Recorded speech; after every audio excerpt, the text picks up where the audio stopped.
Thank you, Diane. And to our music team, Todd and David and Kent, thank you. Beautiful song about Mary. And today I'm going to be sharing a legend about Mary that is near and dear to our culture right here in New Mexico. The story begins in 1474 when a young man is born whose name is Cuautitlán. Say that 3 times fast. I had to practice a lot yesterday. As I said, he was born in 1474 to Maysul parents in modern day, or near what is now called Mexico City. Now, Maysul is an Aztec word, and it means lower class or peasant. And though his parents and he were born into this culture and the religion of the Aztec gods, something would change their lives dramatically in just a few decades. And that something was the arrival of the Spanish. And with it, the subjugation of their people, the ravaging of diseases brought, and they felt betrayed by their gods. I got to look his name up again because I can't say it without actually looking at Cuautitlán lost his parents at a very young age to this. And so he abandoned the religion he had grown up with and began to investigate this religion that the Spanish had brought called Catholicism. He converted in 1524 and took the name Juan Diego. And he, along with his wife, became devout Catholics. In fact, they were among the first 3 Catholic marriages recorded in the New World. Maria, his wife, died in 1529, and Juan went and lived with his elderly uncle, Juan Bernardino. And it was in that time that he was taking a walk one morning on December 9th, 1531. We actually have dates because this is a recorded story. So on Saturday morning, December 9th, 1531, he went for a walk. And he passed a hill called Tepeyac, just outside of what is now Mexico City, and he was astounded by a sound coming from the hill. It was a sound as if thousands of birds were singing. And amongst all of that chirping and singing of the birds, he heard a voice calling to him in his native language of Nahal, "Juanito, my dear Juan Diego."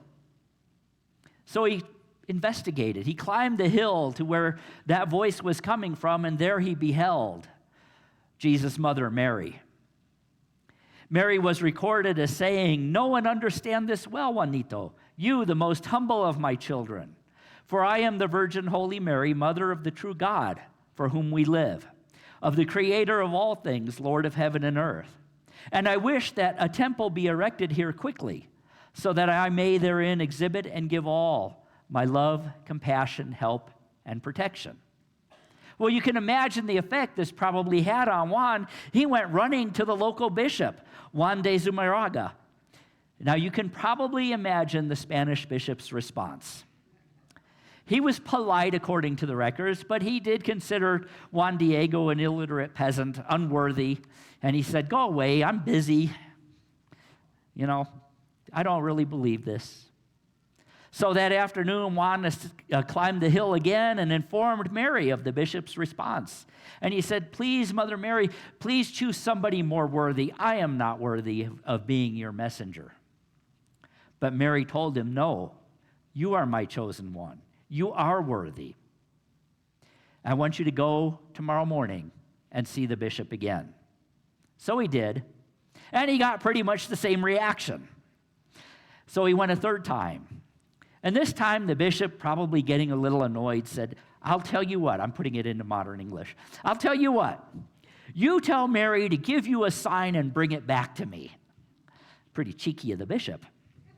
Well, Juan went back to the hill and told Mary what the bishop had said, and she said, "Come back tomorrow and I will give you a sign to take to him." However, when Juan returned to his own house, he discovered that his uncle had fallen gravely ill.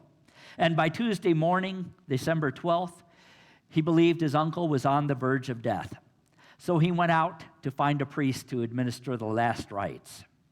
Now, Juan did not want to be distracted by another visit with the Virgin Mary. He was on a mission. And so he took a different route to avoid the hill. But you can't fool Mother Mary. And she was standing there on the path waiting for him.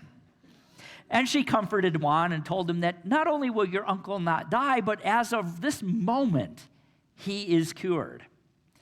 What I want you to do now is go back up to the top of the hill and cut a bouquet of roses and take them to the bishop. Wrap them in your tima, your cloak, and take them to the bishop, and that will be his sign.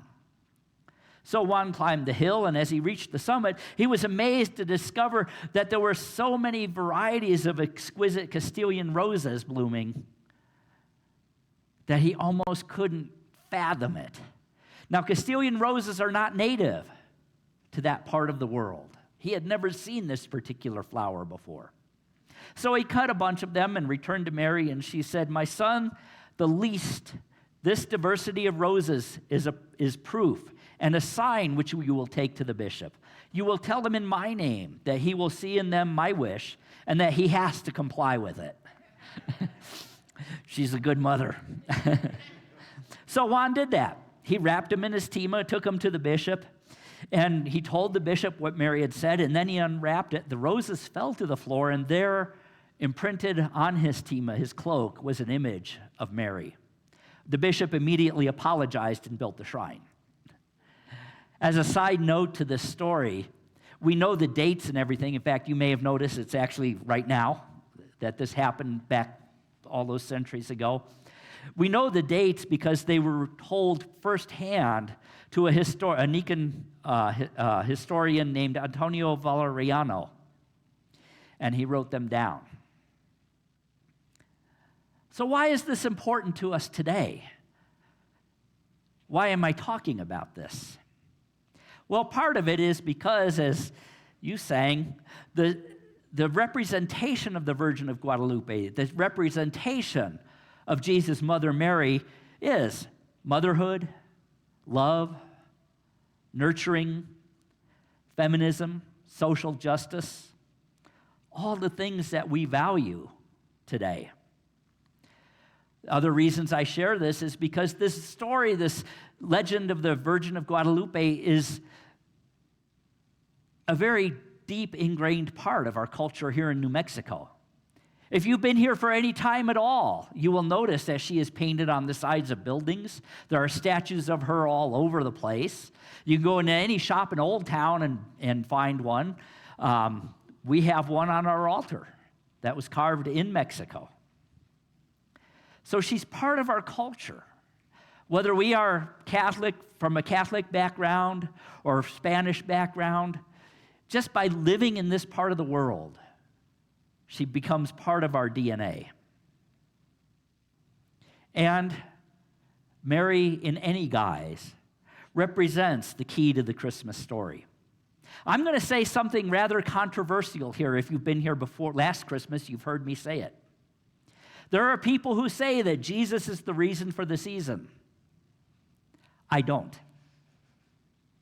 Yes, it's Jesus' birthday. I understand that. Yes, he's important. He's our teacher and way shower, our inspiration. But it was his mother who did the work. Jesus just laid there. Jesus doesn't even show up till the end of the story.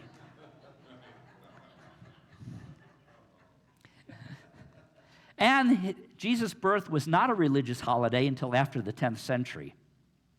And there are many other winter holidays.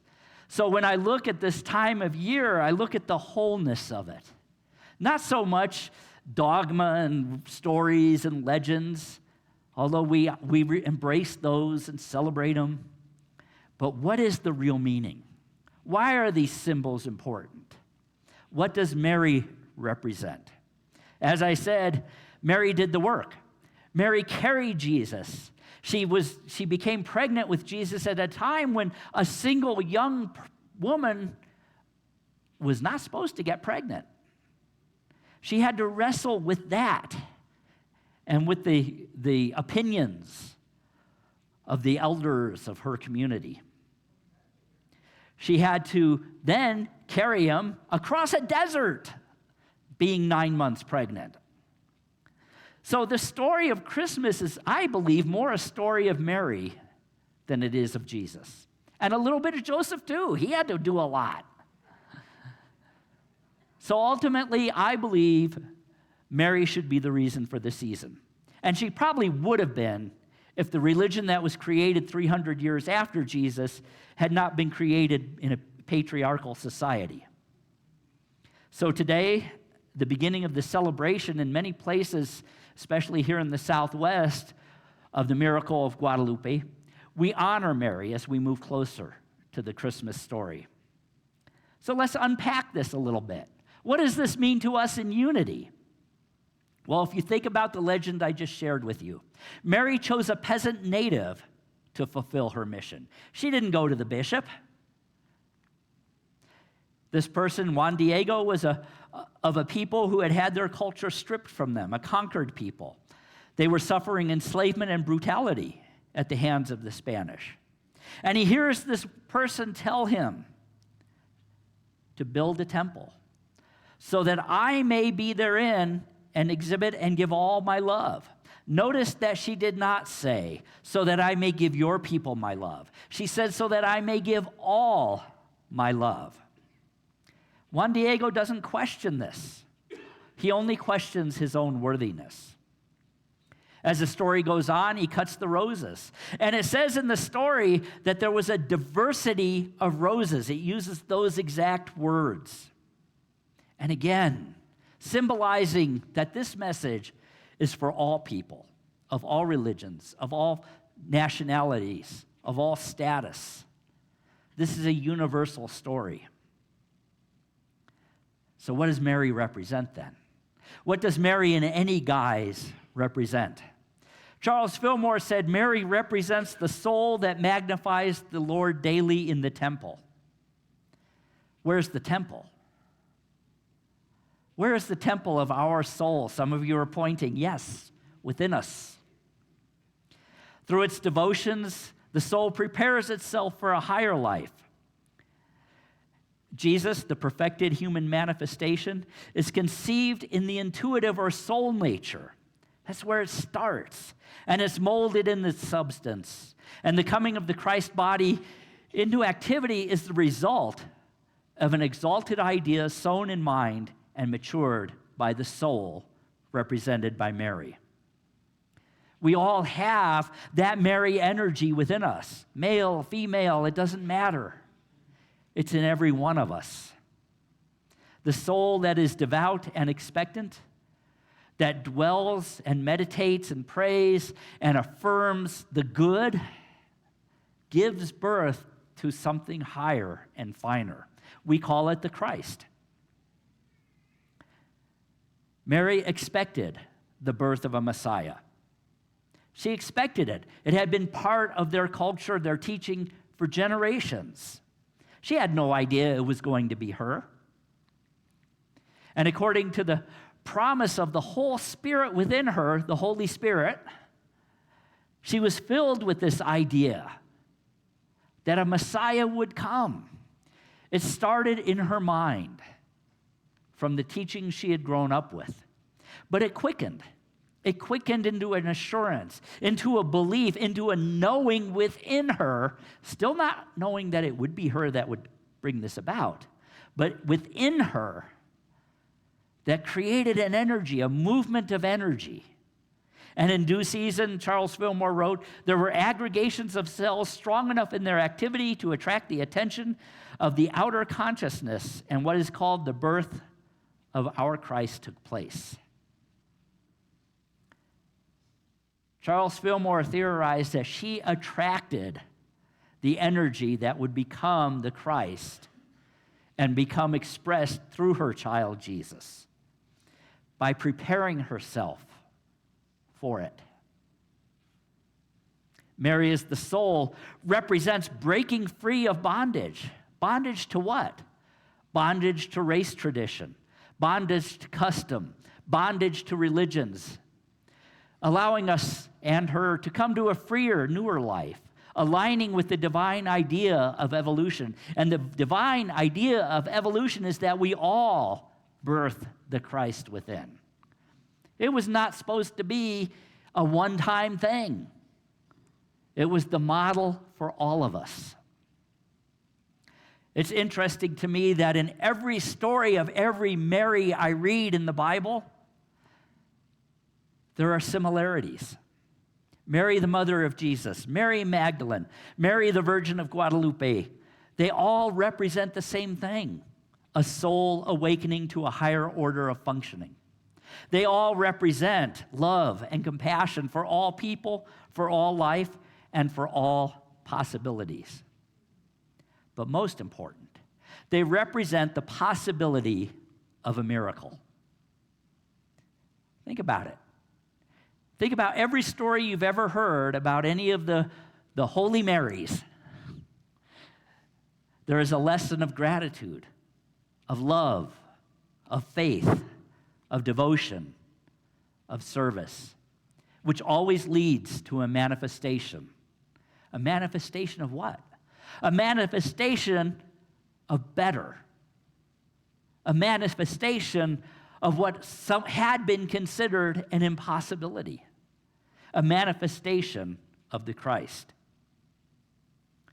Mary, the mother of Jesus, and appearing as the Virgin of Guadalupe, represents the symbol of unity and syncretism. The image of the Virgin of Guadalupe is seen as a symbol that represents the blending of indigenous with Catholic beliefs, a blending and a message of unity and harmony, bridging the gap between cultural traditions. She represents the divine feminine energy. Her image is associated with qualities such as compassion, nurturing, and protection. She is a symbol of life itself and a symbol of spiritual transformation and renewal. The fact that her symbol appeared on Juan Diego's cloak is representative of a spiritual awakening. Awakening for who? Juan Diego, the bishop, everybody? So just as we look at that, we see the implications for us here in Unity. Charles Fillmore said this: "We have been inclined to belittle the value of the feminine side of our nature. The feelings and affections, which are the seat of our emotions, belong to the soul. The purification of the soul and the wealth of its devoted, sustaining qualities are needed in the regeneration of the body and the mind, as much as is the quickening of our 12 faculties." You all know what our 12 faculties are. We call them the 12 powers. Both soul and understanding, love and wisdom, must enter into our affirmations of truth if those affirmations are to become substance and life to us. So just as Juan Diego followed the instruction from Mary, just as Mary originally followed the instruction from God, when we do the same, when we follow our intuition, when we follow that deep spiritual voice that comes to us, that says, we are worthy, you are worthy, you are more than you have become, you are ready to evolve to your next higher level of expression. When we finally get to that point, we too will birth our own indwelling Christ, our hope of glory. So as we approach this Christmas, let us celebrate in the outer, but let us also go within and climb that hill, that allegorical hill that Juan Diego climbed, which represents a higher place in our own consciousness. And let's listen for the chirping of birds, the tinkling of bells, the gentle calling to us, to awaken to a higher life, to energize our inner knowing, and to expect a miracle. For that which we give our energy to manifests. And perhaps this Christmas, we can manifest a miracle. Amen. Merry Christmas. Thank you.